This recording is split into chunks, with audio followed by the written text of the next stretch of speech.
Hello and welcome to the first episode of the Flag Baring Show, the show where those who rep the flag will hopefully bear it all out. My name is Colin Salao, and since this is our first episode, allow me to introduce myself. I was born and raised in the Philippines and moved to Chicago, Illinois about 3 years ago in pursuit of a career in sports journalism. Right now, I'm a reporter for Front Office Sports, covering sports business here in the US, and I work with my partner, Joey Sendaydiego, who also moved to the US a couple of years back and works as an art director for Vox Media. So the reason we did this is because me and Joey, we basically met here in the US and we compared the coverage of sports here versus back home, and we saw just such a stark divide in the way that Filipinos are being covered and the opportunity that there is for athletes and other sports figures to be represented better and to be able to tell their stories better in the space. And we hope to be able to do that through the Flag Baring Show. So we're doing this fully independent, just as a passion thing. We hope that it gets somewhere, but that will happen with support on your guys' end. So please follow us, Flag Baring Show on Instagram and TikTok. It's also my account, Colin Salao, on YouTube, as well as wherever you get your shows on podcasts on Spotify and wherever else. All right, with all that aside, I'd like to introduce our first guest on the Flag Baring Show, LPGA golfer Bianca Pagdanganan. So what a great get for us for our first episode. Bianca is obviously one of the most accomplished Filipino athletes that's repping the flag right now. She has 6 career top 10 finishes on the LPGA, including 1 top 10 finish in a major. She was an Olympian back in 2020. She was a gold medalist in the 2018 Asian Games in the team competition, won bronze in the individual competition, and she was a national champion in the NCAA back in 2018 with the Arizona Wildcats. So she's very accomplished, and she's also just such a great person. This was a great interview with her, and she was very open about talking about her journey as, you know, coming from the Philippines, not having the same opportunities perhaps as people from other Asian countries, needing to battle, not even necessarily knowing if she was going to be a professional golfer, making that realization, and then ultimately now battling through the Epson Tour, which is the lower tour on the women's circuit, and trying to make her way and bounce back into the LPGA Tour. She also talks about, the struggles of being a professional golfer, how it's not as luxurious as it's made out to be. And so I think that's going to be very interesting for a lot of people who might not have that visual over what it's like to be a pro athlete. And finally, I think it was great to talk to her about being a Filipino in America, experiencing microaggressions, and understanding how to go about that. So very, very great interview with Bianca. This was actually done in May, so it's been quite a while since we had that interview with her. She's gotten a top 10 finish since then. And so there might be a couple of things that might have changed, but for the most part, I think the essence of the interview was very great and she was a great guest. So Bianca, if you're listening to this, shout out to you for joining us. And for all of you guys out there, we hope you enjoy the inaugural episode of the Flag Baring Show with Bianca Pagdanganan.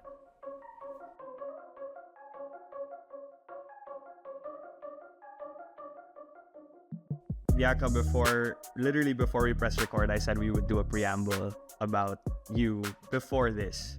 And in that preamble, I talk about, basically list all your awards and achievements. And I'm not going to say them all here, okay? But it's obviously Asian Games gold and bronze, SEA Games gold, NCAA National Champion, which is wild, by the way. And, competed in the Olympics, 5 top 10 finishes in the LPGA, including a couple of top 3 ones late last year. I can go on, right? But I want to given that context, I wanted to pull you back to your childhood and go, was there, when you were a kid, did you think oh, you're going to get to this point in your golf career? Real talk, no. That's just me being completely honest. I feel like I for some reason I've been talking to other players on tour, or I've mentioned this a couple times to other friends, but I think growing up the LPGA felt so far away. Maybe it was like the lack of representation. I don't know what it was. Honestly, probably that. But yeah, growing up, it was always basically a dream. I don't know if I'd say it was a goal because it's like, again, like I didn't know that many players growing up. I didn't watch a whole lot of LPGA tournaments growing up, so I really didn't know. I was like, it'd be nice one day, but I never really thought that I'd get here, to where I am now. So still kind of hard to believe, but it was quite the achievement. Yeah, I mean, to say the least. I was gonna say like it's cool that I saw your face even be like, oh my gosh, because it's like you're literally one of like as much of you might think this is superlative, but you're one of the greatest athletes in the history of the Philippines at this point, right? A Like as little extreme, but thank you, I no, I mean guess. like it depends on how Got a long people say. way. It depends on how people say that, right? Like top 50, top 100, whatever. But you mentioned, yeah, that there's not a lot of like there was the lack of like representation, right? And for women's golf, it was Jennifer Rosales in the 2000s, Yeah. and then pretty much just Jennifer Rosales. For those who don't know Jennifer Rosales, she was a two-time LPGA winner. I think she was ranked up to like 14 at one point in the 2000s. Um, but like given that she wasn't there, how did you make that path to to the US as you were like growing up?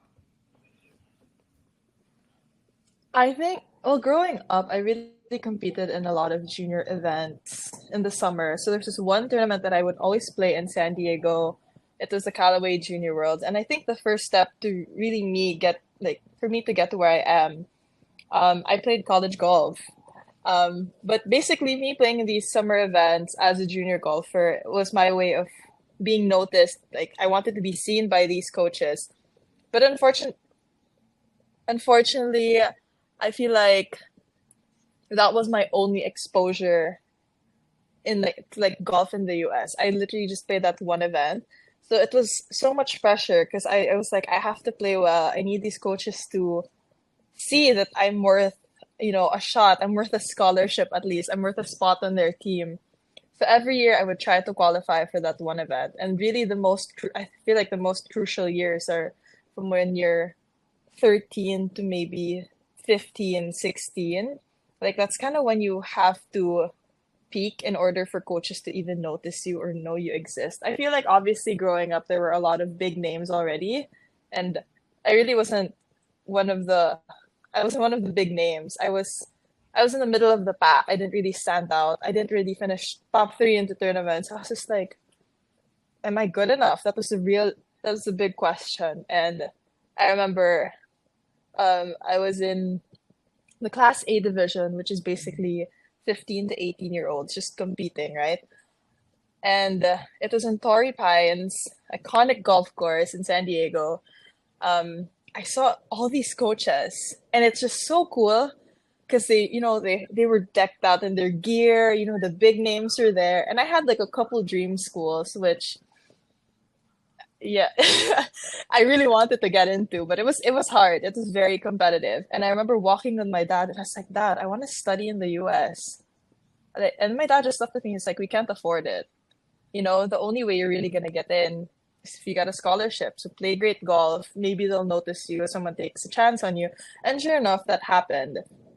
But really, like professional golf was like at the back of my head, and I think this is what I wanted to focus on more. Just getting a scholarship, getting that exposure, having resources available to you, and just really, playing golf, and of course, getting an education, and in the U.S. So those were basically like my top priorities as a kid, and that's kind of how I got here. I think I played well from 15 to 18. I think I played once or twice, and I got scouted. I got offers from different universities, and that was the start of this whole journey. So that was one tournament in Torrey Pines. In how old are you Yeah, then? so it's like that's from 15 to 18. So basically, I started competing in the US when I was 7. And from 7 to 18, it's like you play all these different courses for like or for each age division, there was a specific golf course that you had to play that year. But yeah, I started off at the 7 to 8 division, and then 9 to 10, I also played 11 to 12, 13 to 14, then 15 to 18. But I think I only got to play Torrey Pines once, and I was so frustrated because I think it was like my last year in that division. And honestly, like if you weren't really talking to coaches at 17, you're already so late because everyone had already committed to universities and parang naghahabol ka na lang. Like, who else has a spot for me? So, of course, I was like, do I still have a chance? Like, does anyone else still want me? And then luckily, I was able to receive a couple offers to good schools. Yeah, I'm sure they're Gonzaga and Arizona ended up happy to have you. Random quick kwento. So I actually joined a golf tournament when I was 6 years old. I placed last. Like Do you remember you know what it when was? when you're a little kid and they tell you to they only give you like like you can only score double par in every hole. Like if you go Oh, above and then that, after that, you pick you, up na. yeah, I scored that for all but one of those. So to hear Okay. you that you're like competing in the US at 7, I'm like, this is crazy. But I wanted I to go think to that honestly, though. I got lucky. I want to say I got lucky at 7. Someone might have backed out, and I was like next. But I remember the golf course that I competed in, so I think someone might have backed out. So that's probably how I got in. Well, your parent, because you said you're competing in the States already. Yeah. I read that like you started playing golf with your parent, with your dad. Um, hmm how, like for them, did they think, oh, when did they realize like, oh, she can potentially play pro golf? My dad probably saw it first. Mom wasn't really into golf. Honestly, up until now, she's only starting to understand the scoring system after I want to say 18 years of me playing, like after my tournaments. Because sometimes she'd come here to the US, she'd watch, and then after that, she'd be like, oh, dang, I was able to keep up with your score. And I was like, great. Parang dapat lang, di ba? It's been how many years? But I feel like my dad, I never really asked him because he gets a little too sentimental and that's not my thing. But I want to say when I was young, I was like fairly athletic, which I feel like you kind of have to be.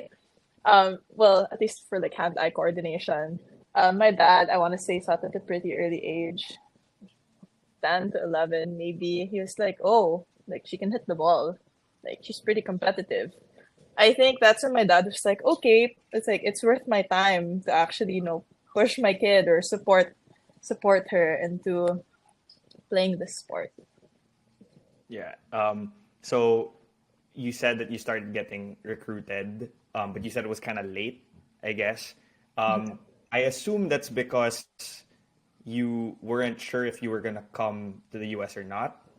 So before this call, oh, sorry, go. Were you gonna? I feel like, well, I was recruited late because I think you really need to be scouted by coaches at like 14, 15.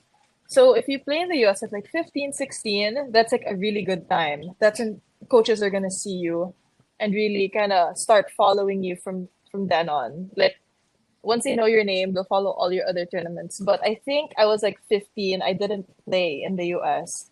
So I felt like, because something happened prior to that, but I felt like I had missed my chance already. Because I was like, well, once I go in at 16, everyone's already probably talking to coaches. Like the coaches already are familiar with their game. That's probably why I said like I was recruited late and stuff like that. But yeah. I was late in that sense. I'm curious though because obviously you went to college here, but then you were recruited late. I assume it's because they can't watch you here as well, or is it the same process for? Because there's a lot of Korean players on tour, there's a lot of Thai players on tour, other Asian players. Are they also and some who grow up in China, for example, like are they? Is it easier for them because they're in places where there's more players that come from them rather than for you, or is it just the same for all Asian countries? Well, it kind of differs because I feel like all those other countries, like you mentioned, there's Korea, Japan, Thailand, China. All of them have really good developmental programs. A lot of the pros that you see out on the LPGA, like most of them didn't even go to college. I think there's just like many different paths, to get to the LPGA. I mean, one that I took, I went through college and then after 4 years, I qualified for the tour, but some do like, some are just one and done. Some don't even bother going at all, which is also okay. But I feel like for me, my circumstances were different. My parents really, you know, told me that, getting an education, getting a degree is so important because I feel like in life, you always need to have a plan B. Like, of course, you want to succeed, you want to, reach all your goals, and we're going to support you with that. But yeah, I remember my parents telling me that, if you really want to turn pro, we really suggest that you get a degree first. So I think that's something my parents really gave importance to. So I want to ask about the process to you to go there. But before I ask about that, I called our mutual friend before this, like 6 hours before this call. I called her and I said, "Can you tell me something about Bianca, that like about like your life in high school and stuff?" And she was like, "Oh, like she used to like really root for Ateneo when we were in high school and stuff." And so I'm not gonna reveal the secrets, the fun stuff you did apparently for Ateneo, but you used to root for Ateneo daw when you were in high school. Grade school, So actually. grade school days. Oh my I gosh, heard. it's so funny. Do you want me to not say the story? I mean, my grade school story, I feel like high school, I didn't have much of a life, but I was really a hardcore basketball fan in grade school. Like, I was the biggest Chris Chu fan. He knows that. Okay. But honestly, I'm way past that now. If you want to share it, you may share it. I'm just kind of scared as to which one she'll talk about No, or no, what you she just said it mentioned. generic. No, it was generic. Okay. I love Chris Chu apparently, or like you guys I was like such a waited big for him to fan. Oh support. my gosh. Just Okay, because he was a well, great athlete, great student athlete. So, yeah, I was like, you know what? It's possible to be good at two things. and so you when was the decision for you na parang I'm gonna really go to America? Like how old were you then? Oh gosh, it was so surreal. I think it seems so long ago because they were so strict with rules, at least the NCAA. It's like you can only start talking to schools at like a certain time of the year, like starting July onwards. And it was such a struggle. I feel like now it's so much easier for kids, but I feel like that decision was really, it might have been my junior year because I think that's when I started talking to coaches, and that's where they kind of show you their offers like, oh, we're giving you a full ride, we're giving you this much, or like a certain percentage. And of course, again, um, it was really expensive. It's really expensive to study in the US, and my parents had already told me that we're not going to be able to afford it. So your only option really is to get a full ride. And back then, it felt so impossible because I just felt like my game wasn't at that level. But I was very lucky, I was very blessed that I received, a couple full ride offers. So I think my junior year, I was like, I think if this offer still stands when I signed that NLI, the contract basically. Is that what it's called, the NLI? Yeah. Yeah. So I want to say it was my junior year when I decided. I was like, I'm going to study in the US. Like, this is going to be a great opportunity for me. So, both for golf and academics. So, yeah. And moving to the US, like when you got here already, how was that transition? Because me and my producer Joey, like we've talked about it for a while. We moved here. I was 25. Joey was in his 30s when we moved. So we're already like, it's like we're grown already. And you're moving here at 17, 18. What were the transitions like? Not just from a golf standpoint, from a totality standpoint, from coming here, I assume by yourself or with some help. Mm-hmm. Yeah, I was 17, which is very unusual because in the US, you're really supposed to be a freshman in college at 18. So it was, I I actually flew by myself, and it was so hard because technically I was a minor. My parents didn't come with me because the ticket going to Spokane was really expensive. We could only afford one. So my dad has a bunch of siblings here in the US. His twin brother, my tito who lived in New Jersey, called my dad and said, I know you won't be able to move her in, so I'll fly to Washington. Like I'll fly to Seattle. I'll pick her up from the airport, and we'll drive 6 hours to Spokane because my first 2 years, I was committed to Gonzaga. Um, and honestly, I think I was pretty familiar with the US culture. Like I said, I was competing here in the summers. Like I kind of knew what it was like, but living here and kind of doing everything on my own was a little bit of a culture shock. I can't, like, there was just so many things that I had to do on my own. And I was like, am I ready for this? Like, I was 17. And it's funny because everyone saw me as a baby because I was a minor. And, like, I couldn't even go to the health center and get my immunization forms done because I couldn't sign the papers by myself. Like, my assistant coach had to come with me and sign them because I needed to have an adult, but it's just so many things. But I think I adjusted pretty well. I was in contact with my parents a lot, at least the first few months.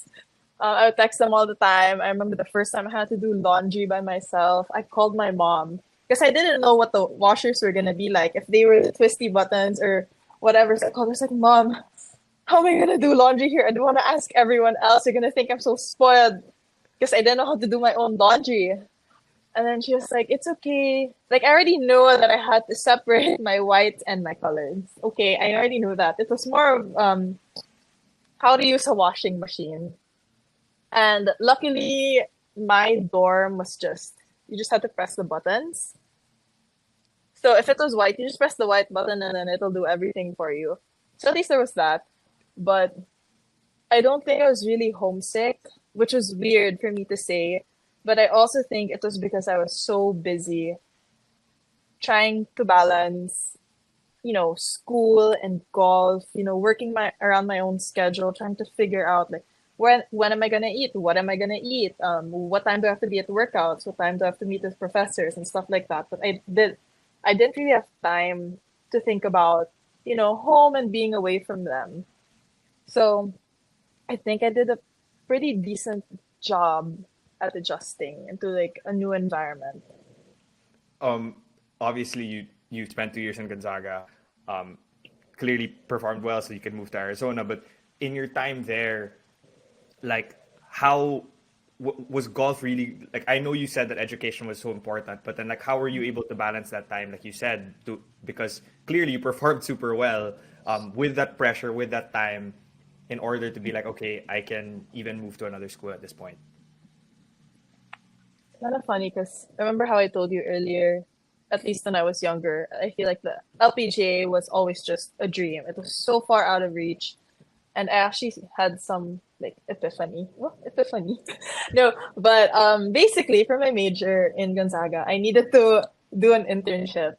And I did one. And I remember I actually did like two internships like my first 2 years of college, which now that I think about, it's like wow, so determined. But I also remember my dad telling me, he was like, it's nice to have, or honestly, everyone in my family, they were like, it's nice to have it on your resume. But basically, for my internship, my second year of college, I had to do like 300 hours, three or two to 300, I can't remember. But I did my internship and I didn't even do it full day. Like I kind of talked. I did this in the Philippines. I had to talk to them and be like, "Hey, is it possible that I do it half day because I still need to train in the afternoon?" And they were really nice about it. They were supportive. They were like, "Yes, of course." And I remember just sitting in the office, and all I could think about was being outside. And the windows are kind of covered up.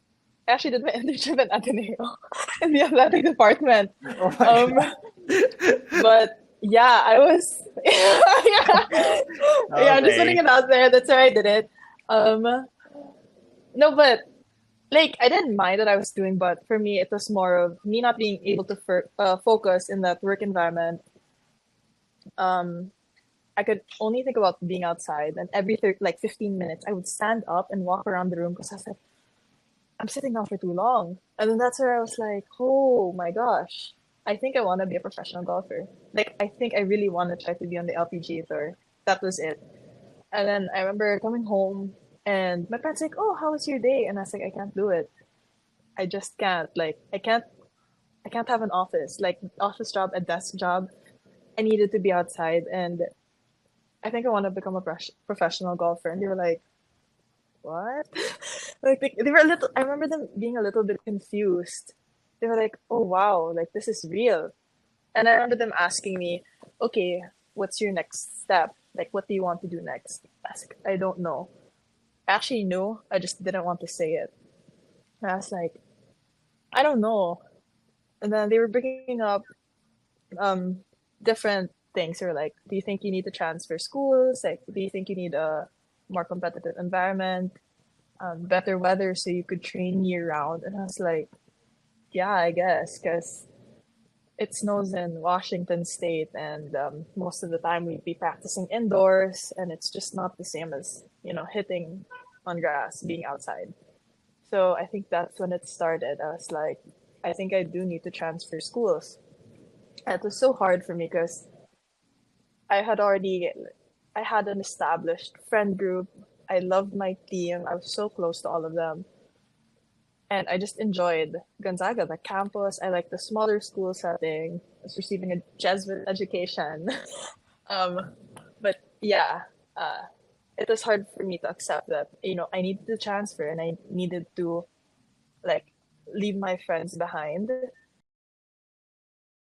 feel like transferring back then was so much harder than it is now. Because right now, they have a portal and they're entitled to whatever. They just, they put their name out in the portal and whoever contacts them, they can talk to. But back in the day, makes it sound so long ago. During my time, I had to send my coach a list of schools that I wanted to talk to.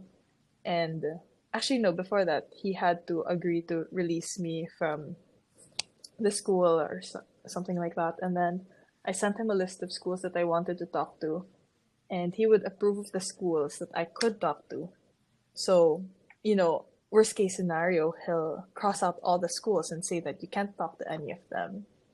But luckily, he allowed me to, I think I sent him a list of 11 schools. He approved of 10 and I heard from 9 back, which felt really crazy because I remember talking to my dad. I was like, how do I know what schools I apply to? Like, what if nobody wants me? Like, I know that my first 2 years of college was pretty good. Like, I qualified for nationals, regionals, and nationals as an individual. I had 2 wins under, was it 2 wins? I had like 2 wins under my belt, but I don't know if they're gonna want me. And my dad was like, you know what? You have nothing to lose. Aim high. Like, choose schools from the top 20. I was like, Dad, none of the schools that recruited me out of high school were in the top 20. Like, do you think they're gonna want me now? And he's like, it's worth a shot, just go. And sure enough, I heard from 9 of the 11 school or 10 schools that I wrote to, and it felt so surreal. One of the schools that I actually talked to was like my dream school growing up, but I think aside from it being my dream school, you really needed to have a good connection with a coach. And I just didn't feel that with them. And I was like a little bit heartbroken because I'd always wanted to go there growing up. And now that they know that I exist, I was like, this is my chance. But I just didn't have that connection. But I'm really glad to have, I ended up in Arizona. I love my coach. She was amazing. And even up until now, we still keep in touch. Which, I tell my other friends about it or like other players on tour and they're like, oh, really? You still do it? And I was like, yeah, like she helped me. So it's great that I have this kind of relationship with her. I assume you're not gonna tell me what your dream school was on the record. Okay, I had 2 growing up.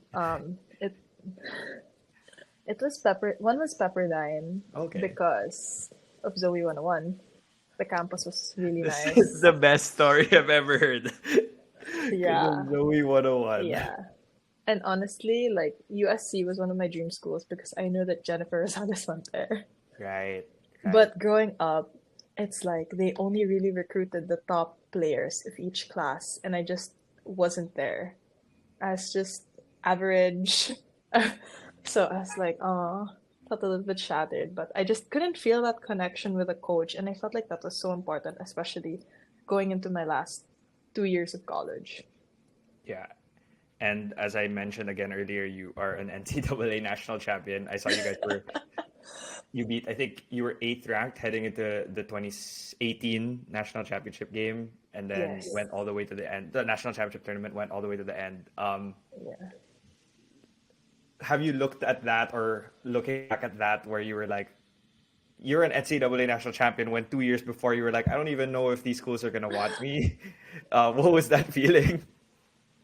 It was funny because I remember as a freshman, I think coming from the Philippines, you don't really understand the gravity of like, oh, winning your conference title or winning, the national championship. And I remember like when I was still in Gonzaga, our coach would always tell us to write down our goals for the year, both individual and for the team.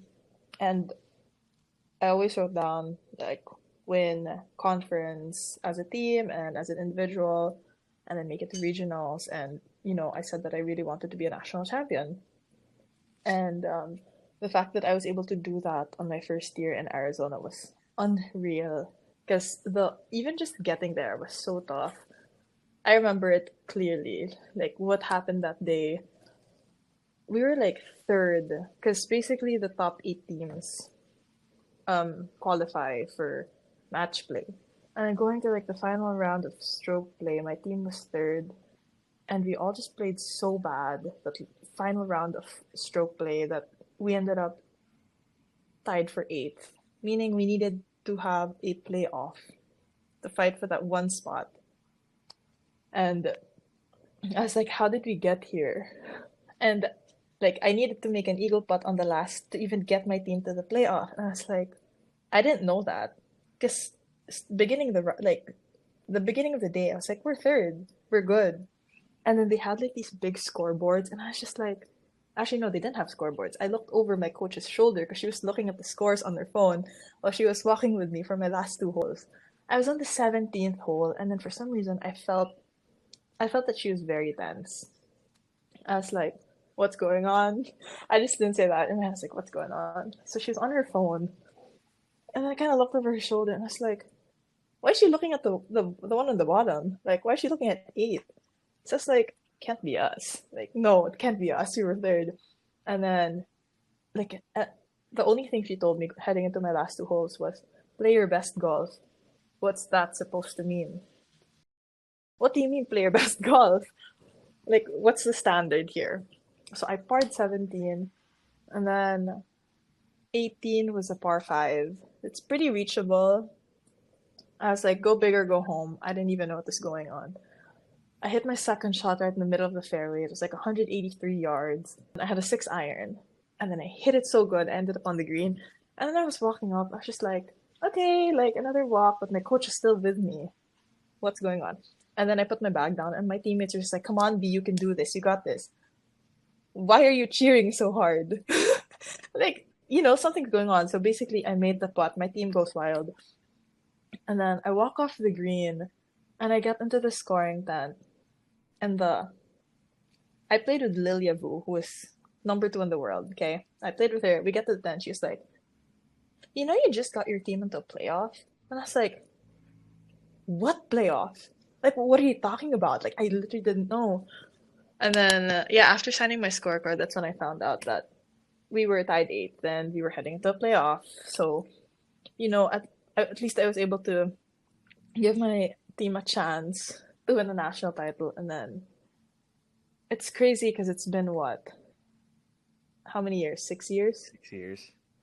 And I still remember everything that happened, like the range session we had before even heading out into the playoff.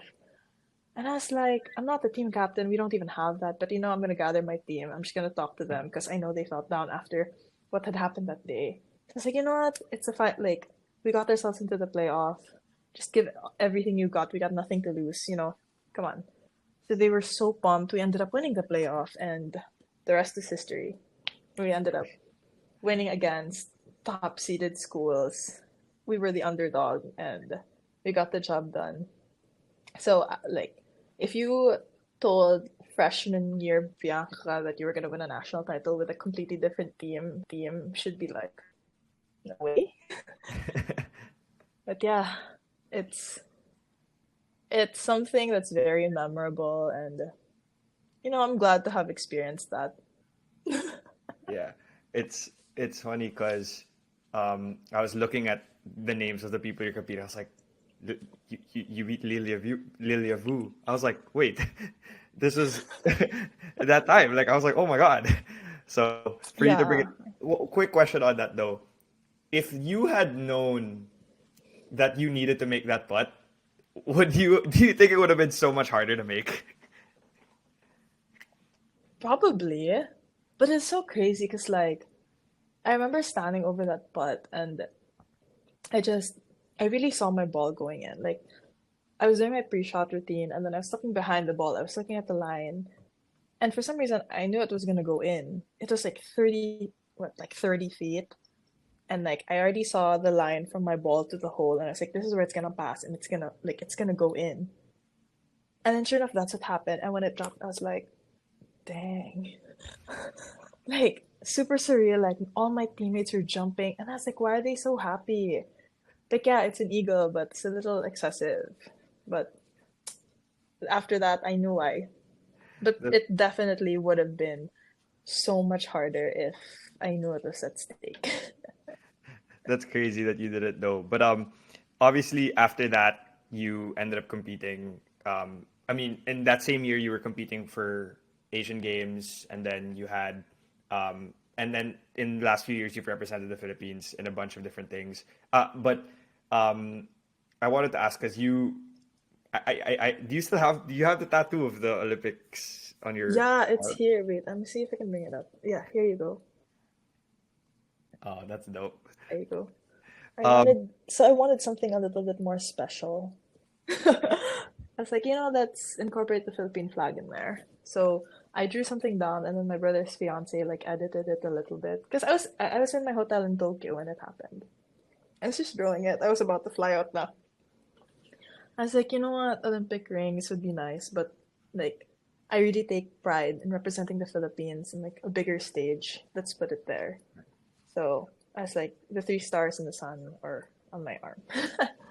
Yeah, I want to talk about your LPGA career, obviously as a pro, but then I'll go to the Philippine side right now first, because when I look at representing the Philippines, obviously, like you said, it means so much. But then but even for me, like coming to America, it's like you come with a certain level of intimidation. Na parang I'm not I grew up in the Pinas, like I didn't have as much things with me, so maybe I didn't develop as well. I'm curious for you in holding and hoisting this flag for for a whole country in a sport. Is that more pressure, or is there less pressure because you're like, well, we're not as we're not given the same as some of these other people. It's definitely a lot of pressure. But you know what they say, pressure is privilege.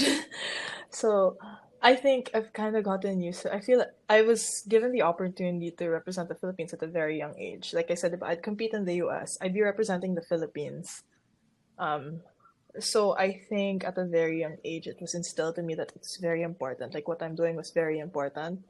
And again, like I take pride in doing that because not everyone's given the same opportunity. So yeah, it's definitely a lot pressure. You have a whole country rooting for you, and you're just representing a whole country, and people are gonna see like I don't know how to explain it. It's just yeah, you're representing a whole country, and it's just funny because when you're out on tour, like people are surprised, like, oh, you're from the Philippines. Well, obviously, because again, like there weren't many players. Like again, we had Jennifer Rosales. We even had like Dorothy the last, and although she had already, I think she grew up in the U.S. I can't remember. She also won a couple events, but she was another name that I looked up to because we didn't really have much. Basically, just the two of them. So it's also like being an inspiration to the younger generation and those who dream of being on a bigger stage in sports in general. Yeah. Um, I was gonna save this for later, but since you brought that up, like, if you, like, has it dawned on you that that's you now, that that the grade school Bianca who was looking up at Jennifer Salas or even at Chris Chu, there are people now who are looking at you like that. Like, is that, like, because you seem Unreal. so chill, but like, that's you now, right? I just seem chill deep down. I like panic. I just mask it pretty well. No, kidding. But it's definitely hard to believe, but I'm also proud of like everything I've achieved because it really felt so far away, like really out of reach. And I've seen how golf has developed in the Philippines, and you know, there are so many good junior golfers on the rise that I hope that what I'm doing can somewhat inspire you a little bit, even even just the slightest inspiration. Like, I'm gonna be so happy with that. But there are so many other professional golfers. It feels really great to say that. Like, we have people competing in like the European tour around Asia. So there's just a lot of people to look up to now. And it's again, like, it's really hard to believe. Like, if I told my younger self, like, hey, that's gonna be you up there, and one day there might be a little girl who will look up to you. It sounds like a really huge responsibility, but I'm ready to take on that task just because of like everything that I went through as a kid, like everything that I've had to sacrifice. So it feels good. It's a lot of pressure, but I take pride, and I'm really, really honored and blessed to be able to have that pressure on me. What, in terms of the developmental program in the Philippines, though, like, where is it at right now, and where do you think, how do you think it can get better so that there could be more people like you moving forward? Golf is in general, it's an expensive sport. Like, we all know that. But seeing where like the National Golf Association of the Philippines is at right now. I remember when I was a member of the training pool, it was so hard to compete in international events because we're like, can't afford to like fly me to all these tournaments in Asia because they could like we just can't afford doing that. I would compete within the Philippines, but anything international, I'd probably be like, I don't think we can handle that right now. But now, they don't even have to worry about that. All they really have to think about is like playing good golf and being able to perform well so they could, represent in all these international events and have that exposure, which is so important if you want to become a better golfer. Like, you can't just be the best in the Philippines. You need to see where your game is at, by competing with better players or really just people who are better than you. I think that's a great way to assess where you're at with your game. But yeah, it's like it's I was like, I kind of feel bad because back in my day, we struggled to even have like team uniforms. And now they don't even have to worry about that. Like, you get their golf, I'm pretty sure they get their golf balls, their uniforms, like their golf bags. And all they really have to think about is golf. Unlike, my time, we had a lot of other things to think about just for me to be able to compete. And it shouldn't have been that way, but it's okay. Like, at least it's a lot more progressive now in terms of the program, and they're really trying to help a lot more junior golfers. I guess that's partly because of seeing someone like you get here. You know Um, what they say? It's like you have to leave it better than you found it.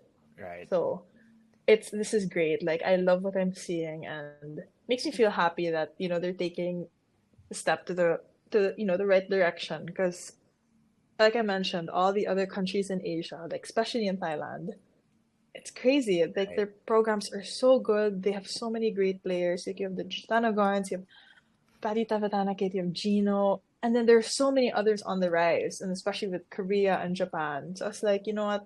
If they can do it, there's got to be some way for us to be able to do it too. Right. Too. Right.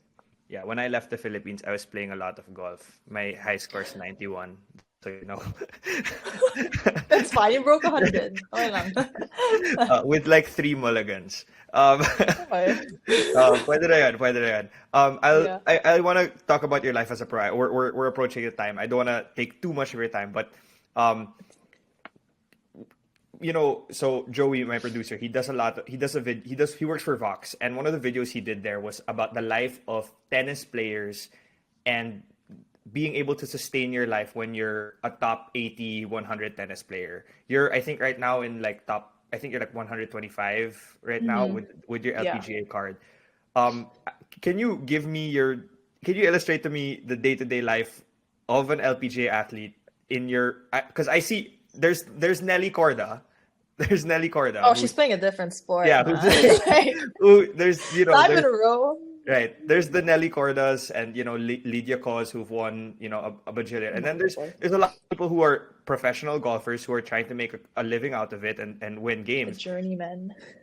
How is that life for you? What's that experience? It's pretty crazy. People think it's very glamorous. They're always like, "Oh, you get to travel so much. You're so lucky." It's really hard. I mentioned to you earlier, this is my first week back in like 7 weeks back at like my home base. But I'll just like give you a glimpse of what it's like during a tournament week. Like let's say we're going on a 3 week stretch, 3 weeks in a row of golf tournaments. So tournaments start on Thursday and end on Sundays. So the practice round days are Monday, Tuesday, Wednesday. Wednesdays we usually have a pro-am, which we have to play like 9 holes with 4 other amateurs, and it's like a different format.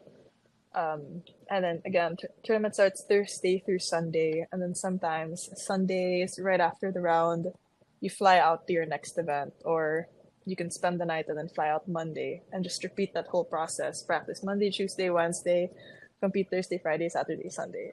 That's it. Like that's the life on tour.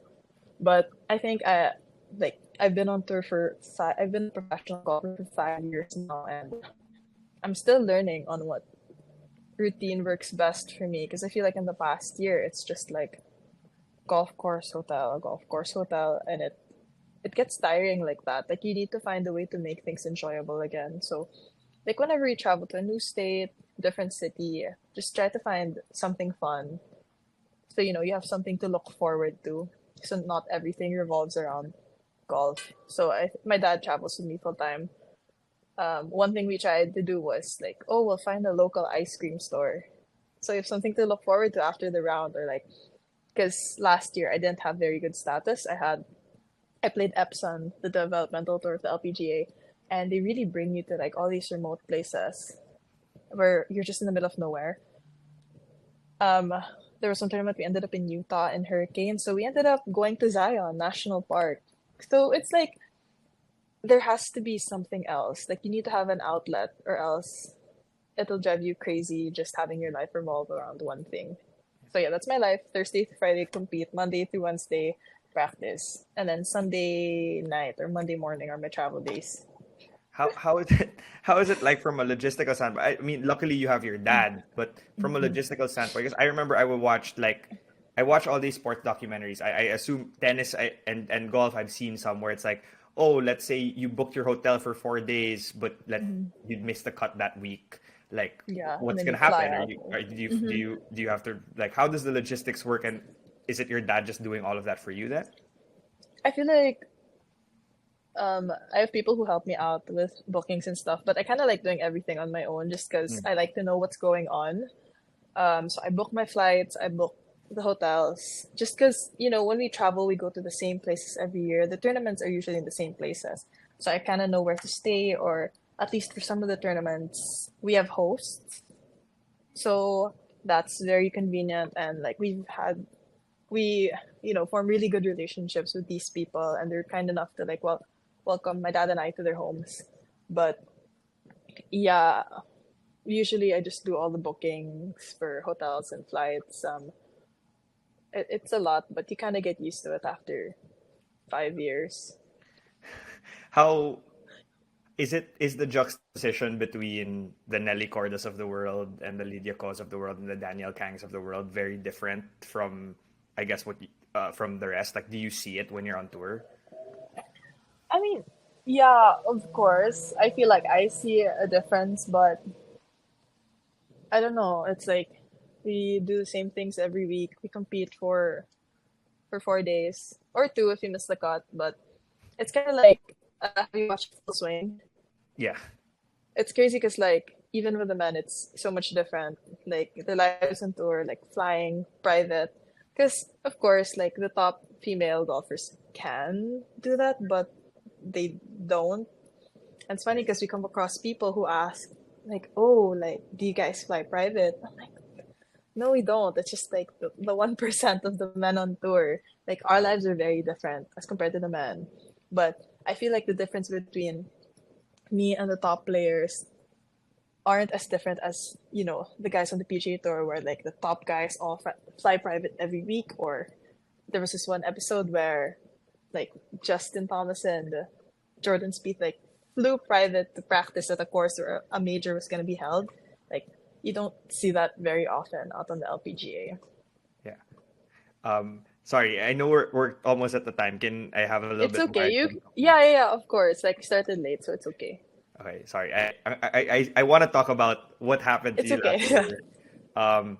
But one question for that. Obviously for you, it's you're being sponsored. ICTSI is on your shirt. How valuable is that? I want to know because sponsorships are so important to athletes. Like how important? Like what's the value of them in terms of keeping you sustained, especially when you went to the Epson Tour last year? Yeah, I know like you hear it all the time where like, you know, I wouldn't be here without my sponsors, which is so true. Because like, how do you jumpstart your career fresh out of college? Because luckily you know, I earned my tour card as soon as I graduated. Like I went straight to the LPGA. And it's like after looking at all the like everything we had to spend money on, the cost of just being a professional golfer, it was unreal. But you know, I'm lucky that, you know, I have a couple sponsors. ICTSI is one of like the biggest supporters of golf in the Philippines. Like not just me, but all the other or a lot of the other professional golfers back home are sponsored by ICTSI. So we're really lucky to have them like as a backbone and kind of just push us to not even push us, but like to the point where I don't necessarily have to stress about that aspect. Like I just need to keep performing. I need to play well and just focus on, you know, my development as a golfer. But it's really difficult. Like just, you know, the weekly cost of hotels and rental cars and trying to eat good food. I'm pretty sure you're aware how expensive food is in America. Okay. Like you have to kind of avoid fast food. Doesn't matter how cheap like food is here or fast food is, but yeah, having all those resources available, you know, I'm very, very lucky to have all my sponsors. But it's, you know, looking at the breakdown, I'm like, like, how could I even get here without the support that I have? It's unreal. Just looking at the weekly cost for rentals, airfare, and yeah, hotels. I don't want to go in depth with that just because I feel like there's so much more that comes into sponsorships and stuff. Like I feel like it's a lot of pressure to have to perform to get them to support you, but it's like it's what I have to do basically. It's a lot of pressure knowing that I have to perform as well, but it's kind of the profession that I chose. So Yeah, and speaking of that pressure, we'll move away from the sponsorships, but I maybe if in the future we could talk deeper into that. But Mhm. last year or the last couple of years, I follow the LPGA, so I would always Mhm. check my app, like see what's going on, see who's winning, and then I'll Yeah. look for you because I'm like, oh, Philippines, right? Yeah. And obviously last year was a different year for you. You were playing on the Epson Tour, and I Mhm. think I was looking at the Rolex rankings, and there's a chart, and Yeah. your chart literally just goes whoop, like from 300 something to like 130 in that like September October range when you had two top Yeah. three finishes. But Mhm. I wanted to start with that lower part of the chart because you were in the 300s for a Yeah. while there. Yeah. What was that? feeling? Like what was going on, I guess, and how was that for you? Like how were you able to manage through that? I guess that's kind of where, finding something to look forward to comes into play. Because I feel like earlier in the year, basically, I started off last year with conditional status. Like, technically, I still had LPGA status, but I could only get into so many events. And, like, I feel like that was a really dark, hard time in my career because I felt like, why, like, it just felt like nothing was getting better for me. Like I was practicing so much, I was doing everything my coaches were telling me to do. I was like, how come I'm not seeing any results? And like the one LPGA tournament that I got into, I missed the cut by one. So it was like, I think people talk about it a lot, that missing the cut by one hurts more than missing it by three. You know, it's like, I guess in the basketball game, losing by one really, I think anything by one just really Yeah. sucks. Okay. I don't know how to explain that, but it was really hard, and I don't think I've cried as much as I did last year. It just felt like everything was crashing down. It's like, that's it. Like, I don't know how I'm gonna recover from this, but it's really hard to, pull yourself out of that situation, especially when you feel like you're working so hard and you're putting in all the time. But I feel like golf is just like an interesting game because once it clicks, like if it's your week, then it's your week. Like Nelly, it's been 5 weeks, and every week just seemed to be like it was hers every week. But she's a great player nonetheless. But I guess I just needed to like, I think what I told myself after going through like a slump, well, not going through a slump, but there was a stretch where I missed tournaments by one. I think it was like three in a row I missed it by one. And at that point, you're just like, what am I doing? Why is this happening? I feel like I'm striking the ball really good. It's just not clicking. Ball striking days are good, but then putting, I can't make anything. Or like I'm making every putt, but I can't get myself on the green. So I think I tried to find a way to, you know, help myself. And it's funny because it's not related to golf. Like I just needed to find hobbies, basically get a life.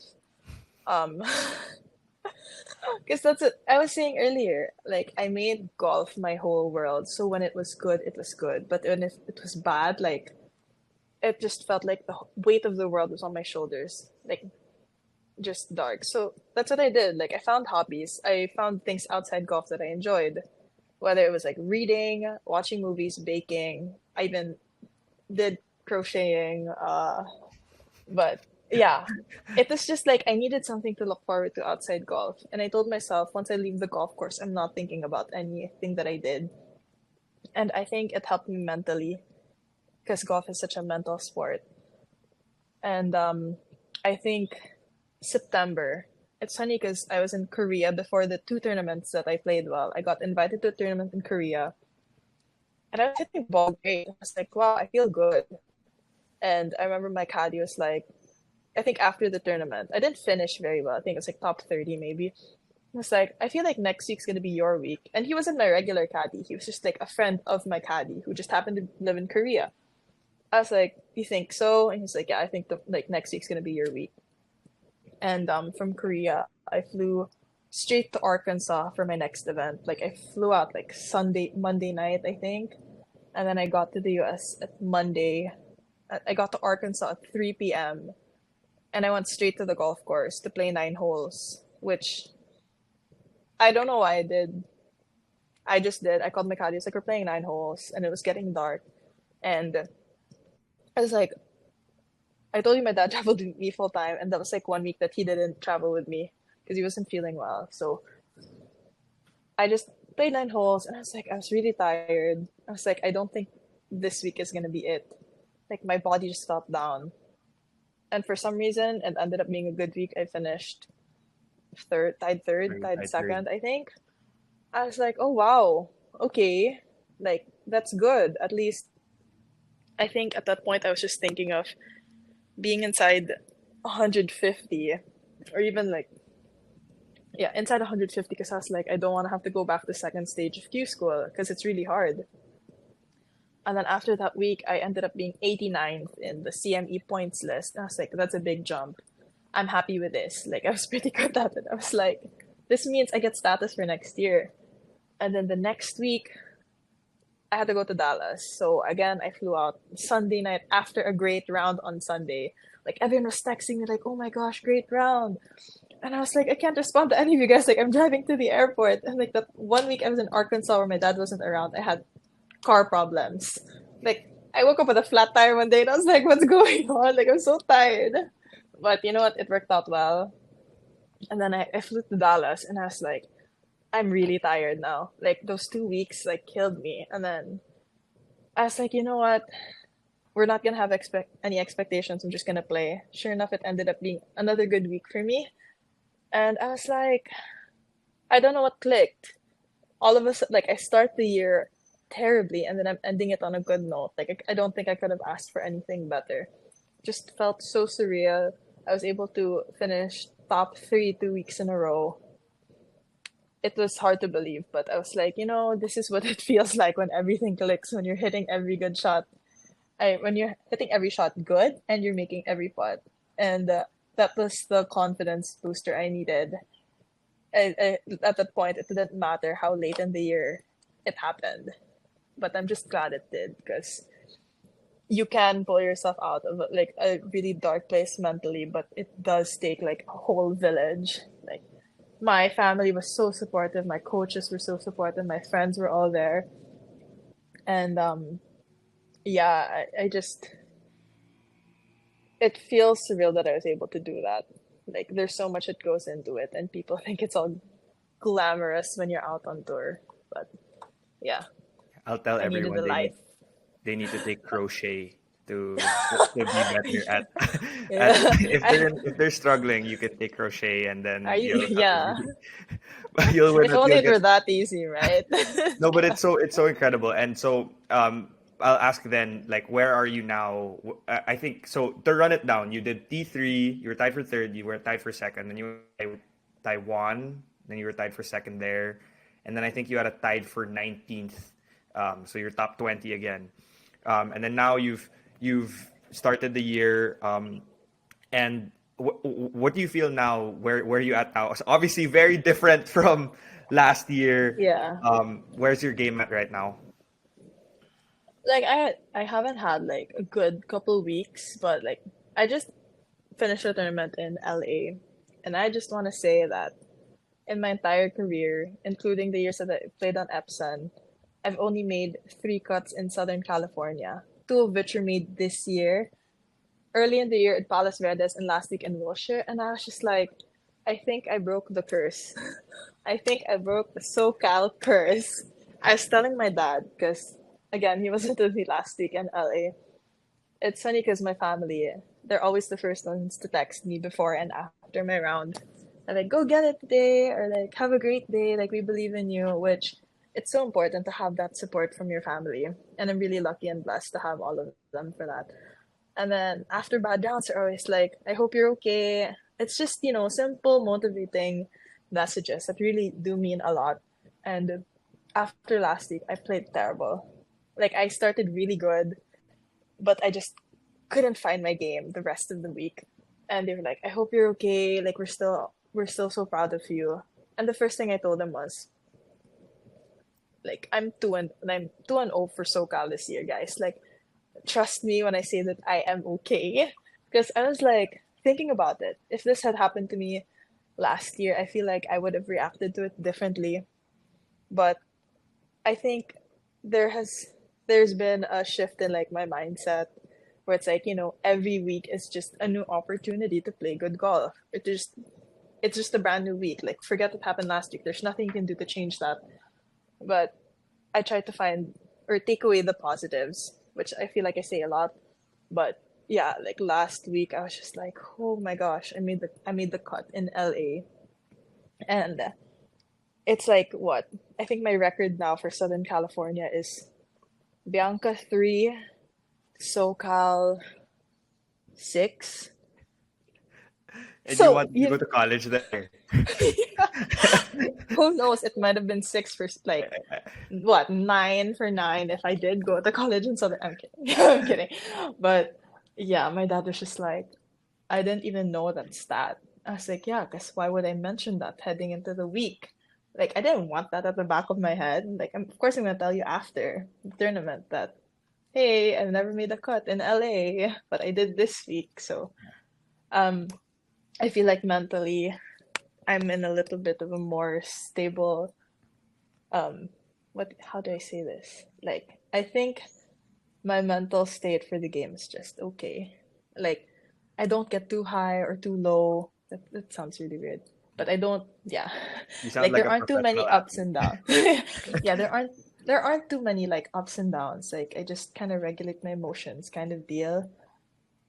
But the game still like it's kind of there. Like you see a lot of improvements within the game. Although my scores don't really show it, but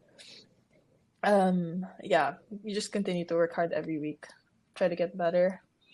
Hopefully, the good golf will show up, but try not to pressure myself too much because I really do want to enjoy what I'm doing, and I don't want the downs to eat me up alive like it did last year. No. Again, crochet. That's what I'm saying. Yeah. You um, know, that's not the only thing I did, right? I also yeah, read books but and that's I that's baked. the one that that was like, because baking, it's I know, unusual, unusual. I know, because crochet was easy to bring around. It was okay. just like yarn and my needle. Okay, I got two more for you before Okay. we wrap up. So Mhm. obviously now that's where you are, but you're Mhm. still you're still young. You're I think you're 26. Yes, 26. I love how you have to think about it. Um, I just I forgot, man. yeah. So what do you have specific goals in mind in terms of your golf career, and whether it's for in the LPGA or for the Philippines, in the whether short, medium, or long term future? Just wanna like shout it out to existence. Um, of course, I want to win tournaments, both regular and like, of course, it would be such a dream to win a major. I just don't want to say which ones, but I'm just speaking into existence. But in terms of like golf, we have so much talent in the Philippines. So hopefully we get to produce a lot more, coming out of the Philippines. We have a lot of really good ones right now in junior golf, and it's just fun to see them excel and get, all the exposure that they're receiving right now. So yeah, those are just really a few things. Just hopefully I get the chance to represent the Philippines again on a bigger stage. Simple things. They sound simple, but they're really not. But yeah, those are just a few things. But it's not just for golf. I feel like there's so much talent in sports in general for the Philippines. And there's so many great athletes that we can produce if only we had sport. So that's just, my dreams aren't just specific for golf because I also kind of keep track of all the other sports. And I'm like, yes, like show them what the Philippines can do. Because unfortunately, I had some experiences where they're like, oh, you're from the Philippines? And it's just like very parang derogatory yung pagsabi nila. Because can I just share this one Yeah, experience and that go. I was so upset about it. So basically, I was playing a tournament and like it got suspended because of weather. And we were called to like stay in the clubhouse because there was lightning and there was this person walking around with this child kawawa because it also happened in front of his kid. And I was eating with my dad. He was like, oh, can you sign this flag? I was like, yeah, of course. And you just start small talk. Where are you from? I was like, oh, I'm from the Philippines. And he was like, oh, I lived in Singapore for a bit. um yeah, we had a maid. She was from the Philippines. Do you know where this, like, she said she lived in like a beach town. Like, do you know where it is? And I was like, unfortunately, no. Like, we have a ton of islands in the Philippines. We got a lot of beautiful beaches. I don't know what you're talking about. And just the way that he talked to me, because I feel like he found a connection between me and like the maid that he had. I was just like, that's not just like it's not who we are. Like, we can produce so many great people, from the Philippines. And he was asking me all these questions. He was talking about this kid, how he did cross country, and he would ask me, "You do know what cross country is, right?" And I was like, "There's so many great people like that come out from the Philippines as well. You don't have to disrespect us in that sense." And I'm pretty sure your maid was like a really, really great person. Like, I'm sorry she had to like have you as their boss. Like my after the conversation, like there was just so much going on in that like short time that I talked to this guy, but my dad just looked at me and he was like, wow, like there really is a first time for everything. And I was just really upset that that's how he viewed us Filipinos. Because I was like, we're like the most, I feel like we're the most caring, most hospitable, most open people, and you just found a way to disrespect me like that. I was like, I just signed a flag for your kid. I was just eating in peace. Why did it have to, be like that? So it was just one of the very few, like, I feel like experiences that I've had. Like, I was like, we're so much more than that.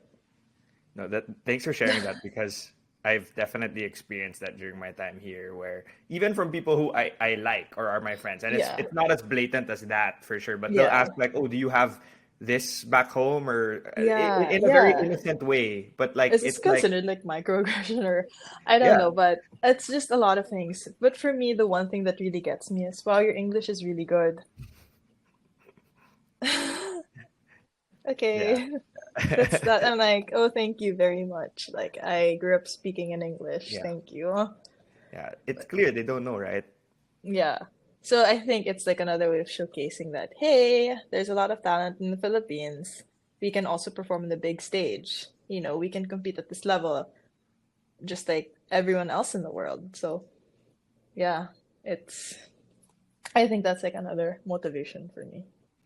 No, that's super thanks for sharing that because those are definitely the things that like honestly when we do like this is why we want to do this stuff like because I think a lot of people like they think it's glamorous all the time or they Yeah. think that there's no problems and being here now for me it's like it's not like that and all the more and then you guys the athletes are the ones who can showcase those things because you have your platform and all of that. One thing though I wanted to ask last na Mm. is if you go back to yourself as a kid who didn't, you know, wasn't sure if she was gonna play professionally or didn't have these thoughts, what would you what would you say to that person and essentially to the young athletes, aspiring athletes now to be like, okay, this is what you should do if you want to get to where you are right now. I feel like one thing that I would really tell them, gosh, one, enjoy the process. Because it's such a long road, and if you dread everything you're doing, you're just gonna burn yourself out. Like, what you're doing is already so hard. So I think you shouldn't, like, don't forget to give yourself credit for all the good things that you've done. And I think just this is just not a late realization, but it's something that I also constantly remind myself. And I feel like this can go for any athlete, really. But like for me, just because I played bad golf, it doesn't make me a terrible golf. It doesn't make me a bad golfer.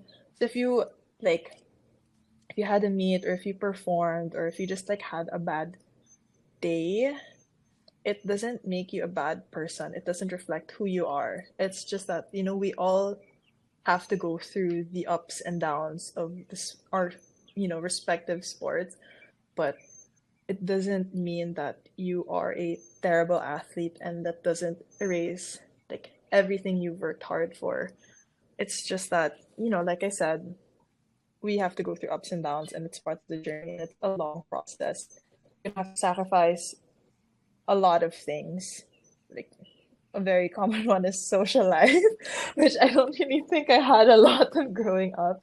And that's okay because, I was very blessed to have like a great set of friends who really understood my schedule and knew that I couldn't really go out a lot. And they're still my friends now, so I'm very grateful for that. But yeah, enjoy the process.